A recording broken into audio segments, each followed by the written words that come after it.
Our Law and Justice segment tonight. NFL players want to talk about police violence, so let's do that. Is there really an epidemic of racially motivated police-involved shootings? Or is the left pushing this narrative to stoke racial divide in our country?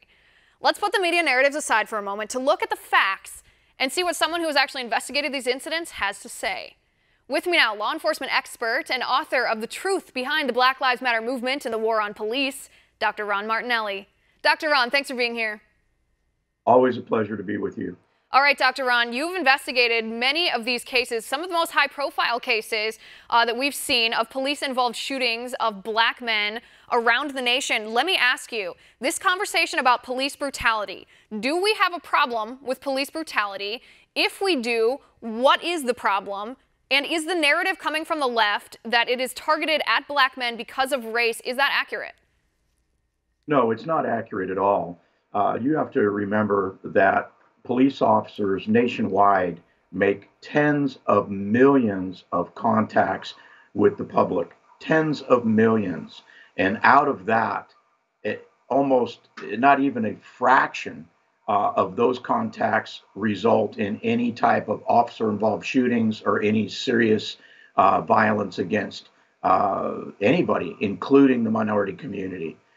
When you take a look at the tens of millions of contacts that law enforcement officers have, and you put that against the numbers of black men shot by police, like I said in my book, there is a better chance of being struck by lightning in the United States than being shot by police as a black man in the United States. So this is absolutely a false narrative being driven by the left and Black Lives Matter, not factually accurate at all, nor can it be supported by any statistics that any competent criminologist or researcher would know. Right, because I believe the federal statistics show that an average of 112 black men die from police-involved shootings every year, an average of 112. But the Black Lives Matter movement doesn't generally talk about which of those were justified, which were not justified, whether the police officers were indicted or convicted, or whether, they were found to be justified killings, and whether there was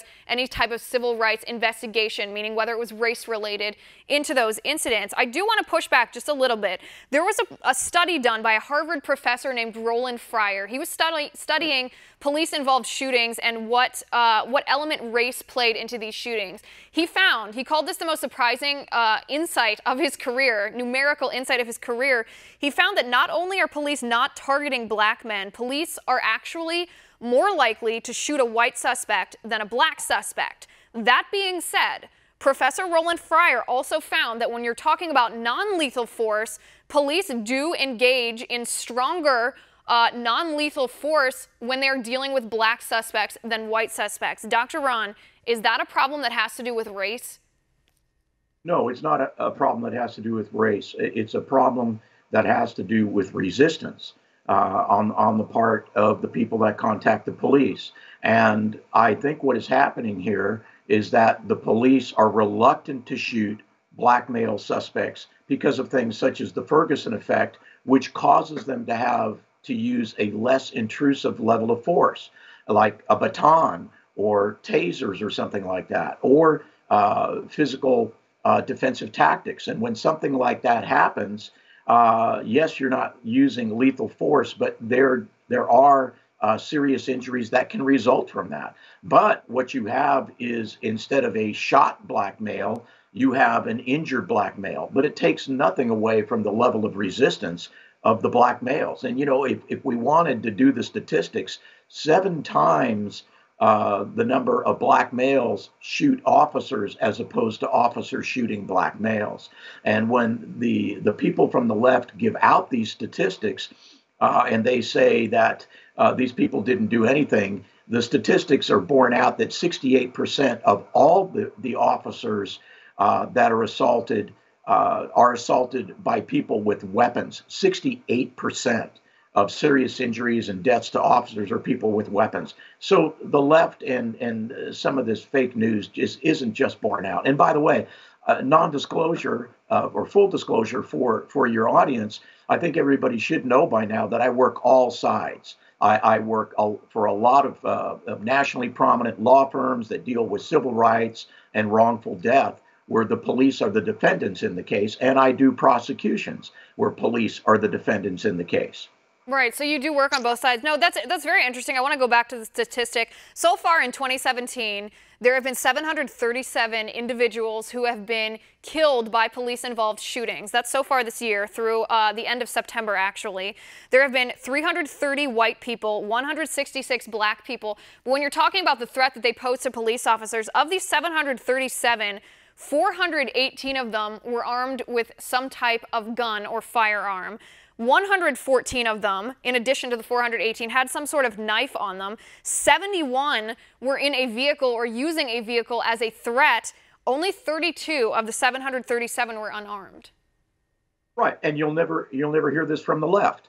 You'll never hear this from CNN, NBC, or and NBC. You never hear this. And as you know, I'm on the forefront. Myself and my death investigations team, we're all over the country. I'm in Delaware today teaching, and tomorrow teaching a de-escalation class for police officers. But I really wish I had the community in there and trying to teach them how to de-escalate and not resist police. Right, and that brings me to my last question. Even police officers who analyze these statistics and say, listen, a lot of these shootings don't have to do with race. It has to do with the criminal intent of the individual, the resistance, what have you. They say that there are reforms that need to be made, that need to be implemented in our law enforcement communities. Very quickly, Dr. Ron, because we're almost out of time, what do we need to change? Well, we need to, first of all, police officers need to be better trained and they need to be better equipped. And I've never heard officers, including the instructor class I'm teaching today, argue that. So we definitely need better classes in de-escalation. We need classes on teaching officers how to respond better to psychomedical emergencies and things of that nature. But also the public needs to be trained in civil rights, in civics, in the scope and authority of police officers and what their job is, which is to serve and protect and to enforce the rule of law. And we're seeing far too many people that are ignorant of the law, think they know what their civil rights are and do not, and have an implicit bias, which I refer to as blue bias, against law enforcement. So if we're going to get better as a society and a country, both sides have to work together. Both sides have to take ownership of this problem. Right. We need better community relations between police and between communities, as well as retraining of police officers, especially